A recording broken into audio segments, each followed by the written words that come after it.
দর্শক মণ্ডলী, বাংলা টেলিভিশন অনুষ্ঠানমালায় সুস্বাগতম। পক্ষকাল পরে আবারও বাংলা টেলিভিশনের অনুষ্ঠানমালা নিয়ে আপনাদের সামনে উপস্থিত হয়েছি আমরা। আশা করি আপনারা ভালো ছিলেন সবাই। আজকের অনুষ্ঠান উপস্থাপনায় আমি তানিয়া। ইয়াসমিন আশরাফ একজন বাংলাভাষী সেটেলমেন্ট কাউন্সিলর।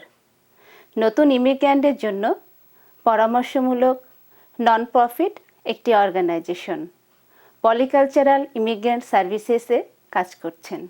ইয়াসমিন আশরাফ আজ আমাদের স্টুডিওতে উপস্থিত আছেন। তার কাছ থেকে আজ আমরা শুনব নতুন ইমিগ্র্যান্টদের সমস্যা এবং তার সম্ভাব্য সমাধানগুলো। তার সাথে কথা বলছেন তুলি করিম। সুধীমণ্ডলী, একজন নতুন ইমিগ্রেন্ট তার পরিবার পরিজন সহ কানাডা আসার সাথে সাথে নতুন পরিবেশ পরিস্থিতিতে নিজেকে খাপ খাওয়াতে, তার শিক্ষা, দক্ষতা ও যোগ্যতাকে কাজে লাগাতে নানা সমস্যার সম্মুখীন হন। তারা এইসব সমস্যার মোকাবেলা করতে চান। কানাডায় সরকারি এবং বেসরকারি কিছু প্রতিষ্ঠান রয়েছে যারা বিনামূল্যে এইসব সমস্যার সমাধানে পরামর্শ দিয়ে থাকেন, যাতে ইমিগ্রেন্টরা তাদের প্রাথমিক সমস্যা সমাধান করতে পারেন। পলিকালচারাল ইমিগ্রেন্টস অ্যান্ড কমিউনিটি সার্ভিসেস এমনই একটি নন প্রফিট অর্গানাইজেশন। এই প্রতিষ্ঠানে কর্মরত আছেন সেটেলমেন্ট কাউন্সিলর হিসাবে ইয়াসমিন আশরাফ। সুধীমণ্ডলী, ইয়াসমিন আশরাফের কাছে আজকে আমরা শুনব নতুন ইমিগ্রেন্টরা কী কী ধরনের সমস্যার মোকাবেলা করেন। ইয়াসমিন আশরাফ, বাংলা টেলিভিশনের অনুষ্ঠানে উপস্থিত হওয়ার জন্য আপনাকে অনেক অনেক ধন্যবাদ। আপনাকে অসংখ্য ধন্যবাদ। কানাডায় নতুন ইমিগ্রেন্টরা যখন আসেন, তারা প্রাথমিকভাবে কি কি সমস্যার সম্মুখীন হন আমাদেরকে একটু বুঝিয়ে বলবেন কি? জি, কানাডায় ইমিগ্রেন্টরা জেনে শুনেই আসছেন, পরিকল্পনা করেই আসছেন। আসবার আগে কানাডা সম্বন্ধে অনেকটা জ্ঞান নিয়ে ওনারা আসেন, কিন্তু আসার পরে যখন বাস্তবে মুখোমুখি হন তখন দেখা যায় অনেক অনেক সমস্যা। যেমন সবচেয়ে বড় সমস্যা হচ্ছে ভাষাগত সমস্যা, একটা ভালো বাসা পাওয়ার সমস্যা, বাচ্চাদের স্কুলের সমস্যা, তারপরে চাকুরির সমস্যা, যাতায়াতের সমস্যা, অনেক সমস্যার সম্মুখীন হন ওনারা। সেই এই ব্যাপারে আপনার অফিস কি ধরনের সাপোর্ট করে থাকে? আমরা ওনাদের সমস্যাগুলো সহজে যেন সমাধান হয়ে যায় এদিকে লক্ষ্য রেখেই বিভিন্ন রকমের সার্ভিস দিয়ে থাকি। যেমন ইংরেজি ভাষা, আমাদের দেশ থেকে আগত ইমিগ্রেন্টরা যথেষ্ট শিক্ষিত, কিন্তু তারপরে ওনাদের একটা মানে এখানকার ইংলিশ বোঝা বা বলার একটা ভাষাগত সমস্যা হয়। আর এই ভাষাগত সমস্যার জন্য আমাদের ইএসএল লিঙ্ক ক্লাস আছে। হ্যাঁ, লিঙ্ক ক্লাসে এখানে ওনারা প্রতিদিনের এখানকার কথাবার্তা বলার জন্য ইংলিশ শেখার ব্যবস্থা আছে। এবং যখন ইংলিশ শিখতে আসবেন তখন বাচ্চাদের কি হবে, ছোট বাচ্চা নিয়ে আসেন, হ্যাঁ, তো বাচ্চাদের দেখাশোনার জন্য আমাদের ডে কেয়ার আছে, ওখানে স্টাফ আছেন যারা বাচ্চাদের দেখাশোনা করেন। আর এদিকে মা বাবা, কখনো মা যার প্রয়োজন উনি ইংলিশ শিখেন। এবং কখনো কখনো এই শেখার জন্য আমরা টিকিটও দিয়ে থাকি প্রয়োজন বিশেষে, যেন সহজেই ওনারা ভাষাটাকে বাসের টিকিট বাসের টিকিট দিয়ে দিই বাচ্চাদের। এবং মা বাবা যে ইংলিশ শিখতে চান ওনাকে টিকিটের ব্যবস্থা করে দেওয়া হয়। আচ্ছা, তো এই পরামর্শের জন্য কি কোনো খরচ হয়? আপনারা কি কোনোভাবে কোনো কিছু চার্জ করেন? আমাদের এই ইংলিশ শেখার জন্য কোনো খরচ হয় না এবং আমাদের সার্ভিসের জন্য কোনো খরচ হয় না। আচ্ছা, তো নতুন ইমিগ্রেন্টরা প্রায়শই একটা সমস্যার সম্মুখীন হন, সেটা হচ্ছে তাদের বিভিন্ন সার্টিফিকেট, অন্যান্য কাগজপত্র সত্যায়ন করতে হয়, নোটারি করতে হয়। তো এই ব্যাপারে কি আপনারা কোনো সাহায্য করে থাকেন? জি, আমাদের কমিশন অফ ওথের আমরা সাহায্য করি। যখন কেউ এখানে লেখাপড়া করার জন্য তাদের এডুকেশন ডকুমেন্টগুলোকে বিভিন্ন প্রতিষ্ঠানে পাঠান, তার আগে ওগুলো সত্যায়িত করতে হয়, অনুবাদ করতে হয় এবং অ্যাটেস্টেশনও করতে হয়। জি, প্রয়োজনে আমরা অনুবাদও করে দেই, বাংলা থেকে ইংলিশে করে দেই এবং ওগুলোকে সাথে সাথে সত্যায়িত করে দেই। আচ্ছা, এবং এর জন্য কোনো ফি আমরা নেই না। আরেকটা প্রশ্ন বেশ জরুরি, এটা সেটা হচ্ছে সাবসিডাইজড হাউজিং, মানে এই যে গভর্নমেন্ট হাউজিং, সরকারি বাসা যে পাওয়া যায়, এ ব্যাপারে আবেদন করলে বলা হয় যে 7 বছর পর্যন্ত অপেক্ষা করতে হতে পারে। তো সময়টা খুবই লম্বা। আপনি কি মানে আমাদেরকে একটু বলতে পারেন যে এই সময়টা কোনোভাবে কমানো যায়?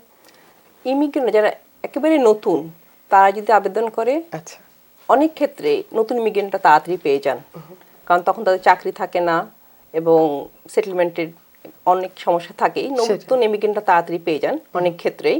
আবার যদি ফ্যামিলি থেকে অসুস্থ থাকে তখন সেই ক্ষেত্রেও তাড়াতাড়ি বাসা পাওয়া সময়টা কমে যায়। বা যদি পারিবারিক কোনো কলহল বা হাজবেন্ডের কোনো প্রবলেম থাকে, আচ্ছা, ওই অ্যাবিউজ কেস থাকলেও অনেক সময় বাসা তাড়াতাড়ি পাওয়া যায়। আচ্ছা, চাকরি খোঁজার ব্যাপারে, এই যে নতুন ইমিগ্রেন্টদের চাকরি খোঁজার ব্যাপারে আপনি যে বলছিলেন যে আপনাদের অফিস সহযোগিতা করেন, সেটা আপনি একটু বুঝিয়ে বলবেন আরেকটু?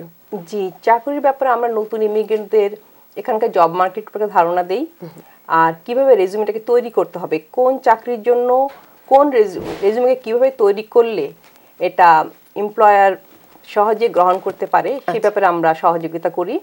আর ইন্টারভিউ কিভাবে দিতে হয়, ইন্টারভিউর আগে কিভাবে প্রিপারেশন নিতে হয় সেভাবে আমরা বলে দেই। আর তাছাড়া চাকরির জন্য গভর্নমেন্টের বিভিন্ন যে প্রজেক্টগুলো আছে, বিভিন্ন ট্রেনিং প্রোগ্রামগুলো আছে, সেগুলো আমরা ইমিগ্রেন্টদেরকে বলি।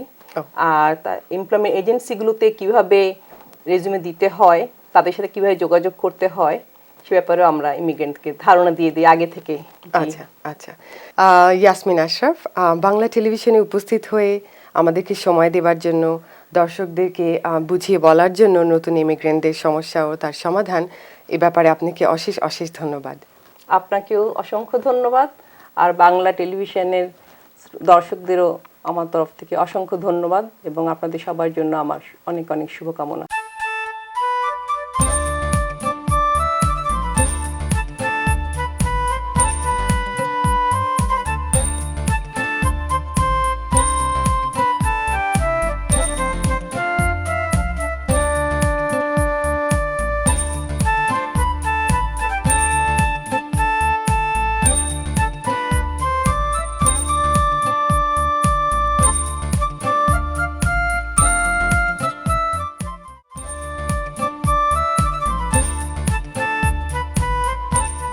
সড়ক দুর্ঘটনা অথবা পড়ে গিয়ে আপনি কি আঘাতপ্রাপ্ত? 20 বছরের অভিজ্ঞতায় সমৃদ্ধ আইনজীবী ব্যারিস্টার ঘোষ ও মালহোত্রার সাহায্য নিন। আপনার সঠিক ক্ষতিপূরণ প্রাপ্তিতে অভিজ্ঞ আইনজীবীর কোনো বিকল্প নেই। সানমুন ট্রাভেলস অ্যান্ড ট্যুরস, আপনার আনন্দময় ও নিশ্চিন্ত ভ্রমণের নিশ্চয়তা। 4166362121। রোজ ব্র্যান্ড সরাসরি বাংলাদেশ থেকে আমদানি করছে ইলিশ, রুই কাতলা, পাবদাপুটি সহ সব ধরনের মাছ। ড্যানফোর্থে মারহাবা গ্রোসারি সহ বাংলাদেশি গ্রোসারি সমূহে রোজ ব্র্যান্ডের মাছ পাওয়া যাচ্ছে। আপনি কি বাড়ি, কন্ডোমিনিয়াম বা ব্যবসা প্রতিষ্ঠান ক্রয় বা বিক্রয়ের কথা ভাবছেন? আমি সাজ্জাদ বিশ্বস্ততা এবং নির্ভরশীলতার সাথে আপনাদের সাথে আছি।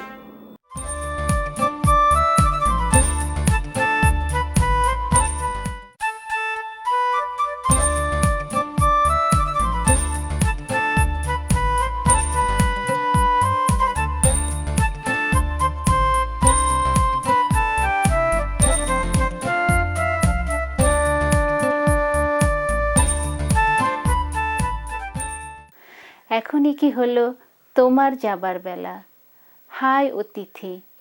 রবীন্দ্রসঙ্গীত পরিবেশন করছেন চিত্রা সরকার।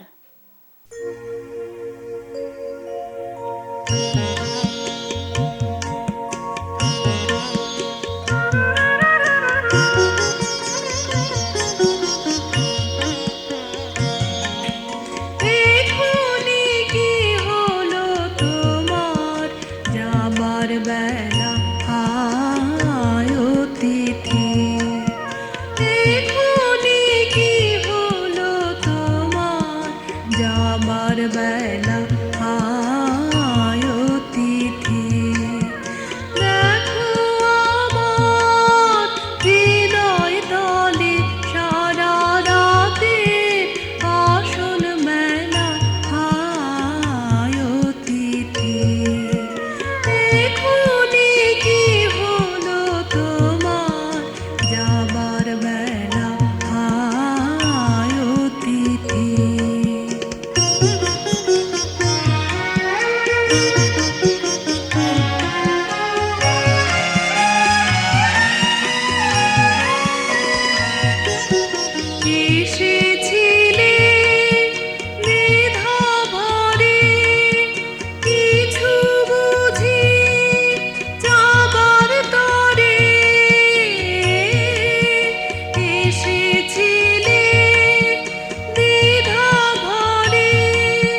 যাবার বেলা হায় অতিথি।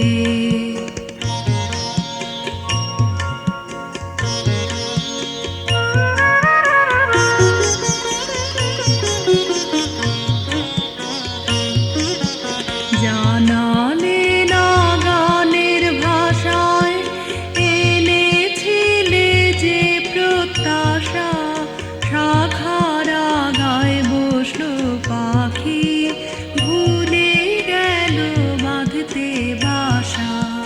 জানালে না গানের ভাষায় এনেছিলে যে প্রত্যাশা, শাখার আগায় বসলো পাখি ভুলে গেল বাঁধতে বাসা। দেখা হলো হয়নি চেনা, প্রশ্ন ছিল শুধালে না। দেখা হলো হয়নি চেনা, প্রশ্ন ছিল শুধালে না। আপন মনের আকাঙ্ক্ষারে আপনি কেন করলে খেলা হায় অতিথি। এখনি কি হলো তোমার যাবার বেলা হায় অতিথি। দেখো আমার হৃদয় তলে সারা রাতে আসন মেলা হায় অতিথি। এখনি কি হলো তোমার যাবার বেলা হায় অতিথি। খুরশিদুজ্জামান উৎপল বাংলাদেশের মঞ্চ এবং টেলিভিশনের একজন শক্তিমান অভিনেতা। দর্শকনন্দিত এই অভিনেতা সম্প্রতি কানাডা সফরে এসেছিলেন। বাংলা টেলিভিশন স্টুডিওতে আমরা এই দর্শকনন্দিত অভিনেতার একটি সাক্ষাৎকার ধারণ করেছি। সাক্ষাৎকারটি গ্রহণ করেছেন হাসান মাহমুদ। আমাদের আজকের বাংলা টেলিভিশনের এই অনুষ্ঠানে আমরা অত্যন্ত আনন্দের সাথে আপনাদের সামনে উপস্থাপন করব এমন একজন অভিনেতার যিনি গত 30 বছর ধরে আমাদের অভিনয় জগতে পদচারণা করেছেন, টেলিভিশনে মূলত, তারপরে মঞ্চে এবং সিনেমাতেও। জনাব খুরশিদুজ্জামান উৎপল, আপনাকে স্বাগতম আমাদের অনুষ্ঠানে। আপনি গত 30 বছর ধরে আমাদের নাট্য জগতে পদচারণা করেছেন। আমাদের আপনি একটু বলেন যে শুরুর দিকে আপনাদের কি কি সমস্যা ছিল, কি আপনাদের উদ্দেশ্য ছিল, এবং আপনারা কতখানি করতে পেরেছেন, এবং এখন আপনারা কোথায় আছেন? অনেক ধন্যবাদ আপনাকে হাসান ভাই। সুযোগে প্রবাসী বাংলাদেশি যারা আছেন তাদের সবাইকে আমার শুভেচ্ছা। হাসান ভাই, আপনার প্রশ্নটা বড় চমৎকার এবং এটা অনেকবারই প্রশ্নের সম্মুখীন হতে হয়েছে আমাকে। একই উত্তর দিয়েছি, আজও সে একই উত্তর দেব। সেটা হচ্ছে যে প্রথম দিকে যখন আমরা নাটক শুরু করি তখন আমাদের মধ্যে একটা বিরাট একটা আবেগ ছিল, উত্তেজনা ছিল, এবং আমরা নিজেদেরকে খুব ভাগ্যবান মনে করতাম যে আমরা টিভির মতন একটি মিডিয়াতে অভিনয় করার সুযোগ পাচ্ছি। তো তখন আসলে একটি মাত্র চ্যানেল ছিল এবং একটি চ্যানেল হওয়ার কারণে আমাদের নিজেদেরকে দেখে দেখে নিজেদেরকে শোধরাতে হয়েছে।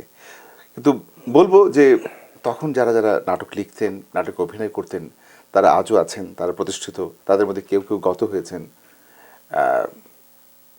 কিন্তু এরা এত চমৎকার অভিনয় করতেন, এত চমৎকার নাটক লিখতেন, এত চমৎকার উপস্থাপন করতেন যে আজকে এই পরিণত বয়সে এসে দাঁড়িয়ে আমি দৃঢ়কণ্ঠে বলতে পারি যে তখনকার দিনের যদি সেই আবহাওয়াটা না থাকতো, ধরুন 74, 75, 76 সালের কথা বলছি, আজকে কিন্তু আমরা এত সমৃদ্ধ নাটক উপস্থাপন করতে পারতাম না। দেরি হয়ে গেছে, তবু আজ হাট ভালো জমবে। কোরবানির আগের দিন গরুর দাম কমে আসতে পারে, মাঝে মাঝে আবার ডিমান্ডের জন্য দামও বেড়ে যায়। আর হ্যাঁ, তুমি ওই জলিল উদ্দিনকে সঙ্গে নিয়ে যাও, গ্রামের মানুষ গরু ভালো চেনে। কি বাবা, জীবিত গরুর কতটা মাংস হবে তার একটা ফর্মুলা আছে। কিরকম? মানে গরুর কুঁচ থেকে লেজের গোড়া পর্যন্ত ইঞ্চিতে মেপে বুকের বর্গফলকে 300 দিয়ে ভাগ করলে যা পাউন্ডে হবে সেটি মাংসের ওজন। পাউন্ডে? সঠিক কিন্তু যেমন ধরুন কুঁচ থেকে নিয়ে লেজের গোড়া পর্যন্ত হলো 40 ইঞ্চি, আর বুকের ঘের 50 গুণ 50 মানে 2500 ভাগ 300, অর্থাৎ 333.33 পাউন্ড। এই মাংসটা 40-50 টাকা কি 60 টাকা দরে। তোমার এই গুণটা এতদিন লুকিয়ে রেখেছিলে? চীনাকে অঙ্কটা দেখিয়ে দিতে তো পারো।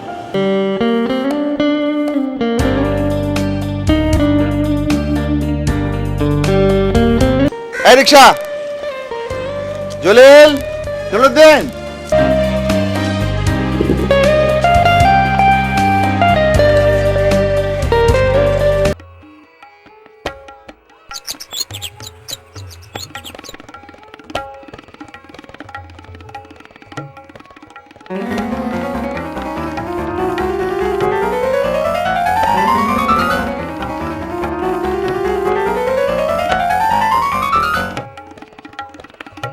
তুমি কি চাও আমি বাবাকে গিয়ে বলি?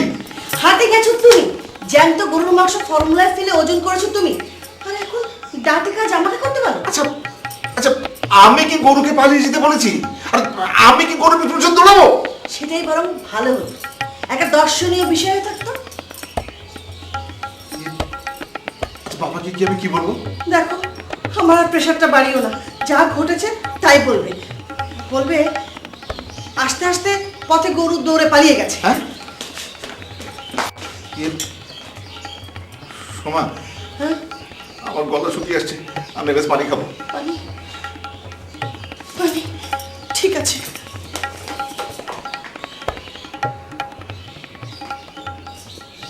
আমাদের বেশ কিছু নাটক হয়ে যাচ্ছে, কিছু সিনেমা হয়েছে, বিদেশ থেকে গল্পের বই, কবিতার বই, গানের সিডি।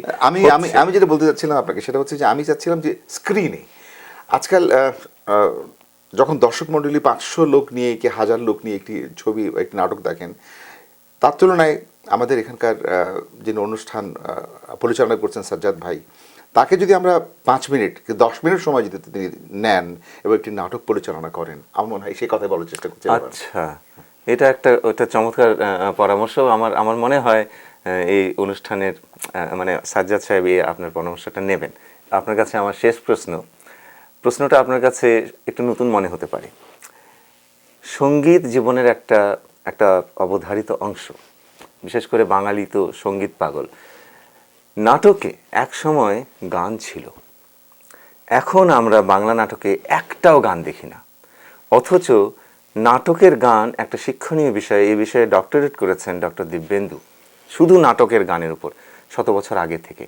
তো আপনি কি মনে করেন না যে আমাদের নাটকে গানের এই সামগ্রিক অনুপস্থিতি একটা ব্যাপার হতে পারে? এটা একটা বস্তু বড় আপনি প্রশ্ন করেছেন। দেখুন, রবীন্দ্রনাথের যে সমস্ত নাটকগুলো আমরা দেখি, অর্থাৎ কিনা চিত্রাঙ্গদা দেখি, আমরা শ্যামা দেখি, এগুলো বেশিরভাগই নৃত্যনাট্য। আর একটা সময় ছিল যখন গানের শিল্পীরা, নাটকের শিল্পীরা গান গেয়ে অভিনয় করতেন। কিন্তু এখন আমার মতন ভাঙা গলা নিয়ে যদি আপনারা নাটক দেখেন তাহলে কিন্তু মুশকিল হবে, তখন বোধহয় দর্শকরা সেট বন্ধ করে দেবেন। যাই হোক, তবে এমন নয় যে নাটকে গান হয় না। আমাদের শ্রদ্ধেয় ঔপন্যাসিক এবং নাট্যকার এবং অত্যন্ত সফল নাট্যকার হুমায়ুন আহমেদ চমৎকার চমৎকার গানের উল্লেখ করেছেন। একটি গানের কথা আমার এই মুহূর্তে মনে আসছে। একটা ছিল সোনার কন্যা, মেঘ পরণ কেশ, ভাটি অঞ্চলে ছিল সেই কন্যার দেশ। সবুজ বরণ লাউয়ের ডগা, দুধ সাদা ফুল ধরে, ভুল করা কন্যার লাগি মন আনচান করে। কন্যা ভুল করিস না, কন্যা ভুল করিস না, আমি ভুল করা কন্যার সাথে কথা বলবো না। এক যে ছিল সোনার কন্যা, মেঘ বরণ কেশ, ভাটি অঞ্চলে ছিল সেই কন্যার দেশ। দুই চোখে তারারে কি মায়া, নদীর জলে পড়লো কন্যার ছায়া। তাহার কথা বলি, তাহার কথা বলি। তাহার কথা বলি।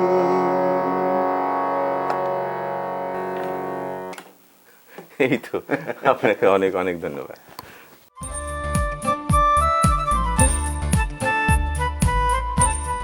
বাড়ি কিনবেন? সে অনেক ঝামেলা। আমি আপনাকে সাহায্য করব। সঠিক বাড়িটি কেমনে খুঁজে পাবো? আমি আপনাকে সাহায্য করব। মর্গেজ পেতে তো অনেক সমস্যা। আপনার মর্গেজ সমস্যা সহ বাড়ি কেনা বেচার যাবতীয় পরামর্শের জন্য সাজ্জাদ একটি বিশ্বস্ত নাম। আমি বাংলায় গান গাই। আর নয় ফোন কার্ডের ঝামেলা। বাড়ি, অফিস কিংবা মোবাইল ফোন থেকে সরাসরি ডায়াল করুন next gen data solutions 416-422-2580। Poltu Kumar Sikdar, টরন্টোতে বাংলাভাষী কেনেডিয়ান ব্যারিস্টার। আপনার যে কোনো আইনগত সমস্যায় নির্ভরযোগ্য এবং দক্ষ। ব্যারিস্টার পল্টু কুমার শিকদার। আপনি কি বাড়ি, কন্ডোমিনিয়াম বা ব্যবসা প্রতিষ্ঠান ক্রয় বা বিক্রয়ের কথা ভাবছেন? আমি সাজ্জাদ বিশ্বস্ততা এবং নির্ভরশীলতার সাথে আপনাদের সাথে আছি।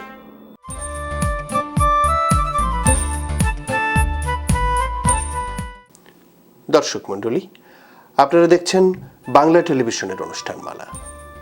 আমাদের অনুষ্ঠান সম্পর্কিত আপনাদের মতামত, অংশগ্রহণ বা বিজ্ঞাপন প্রচার যাবতীয় যোগাযোগ btelevision@yahoo.com অথবা 416-879-7141।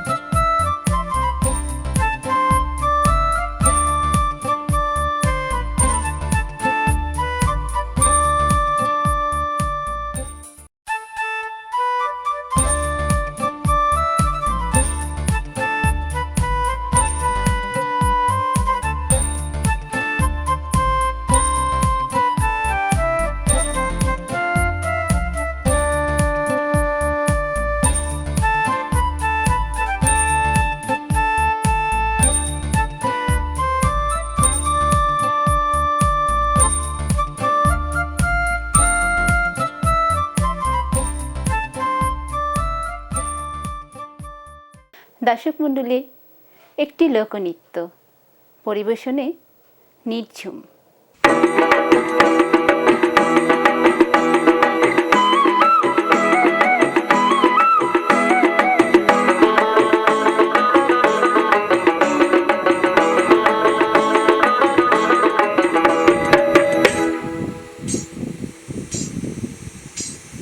ঝুনুর ঝুনুর পায়ে সুন্দরী যে যায়, ইতি উতি চায় সুন্দরী যে যায়। ও শাড়ির ভাইজে ভাইজে থাইকা থাইকা রে যেন বিজুরি চমকায়। ঝুনুর ঝুনুর পায়ে সুন্দরী যে যায়, ইতি উতি চায় সুন্দরী যে যায়।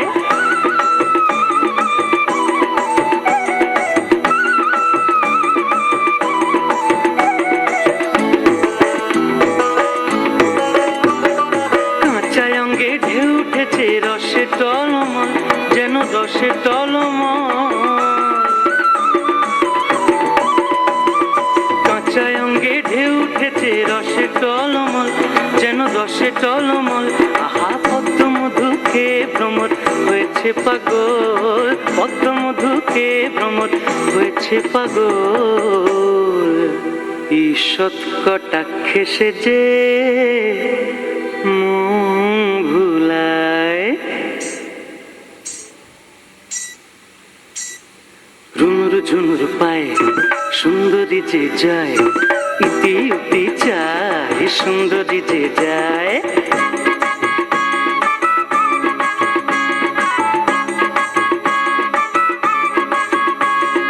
আগুন জ্বালায় রূপেরই এমন তোর গুণ, দিন দুপুরে ডাকাত পড়লো আমি হইলাম খুন, দিন দুপুরে ডাকাত পড়লো আমি হইলাম খুন।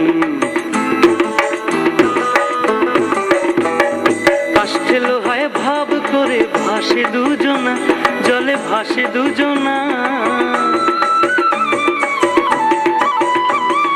কাষ্ঠে লোহায় ভাব করে ভাসে দুজনা, ভাসে দুজনা চুনবি না পানে কবু প্রীতি মজে না চুনবি না পানে কবু প্রীতি মজে না জিয়ন্তে মরেছি আমি যন্ত্রণায়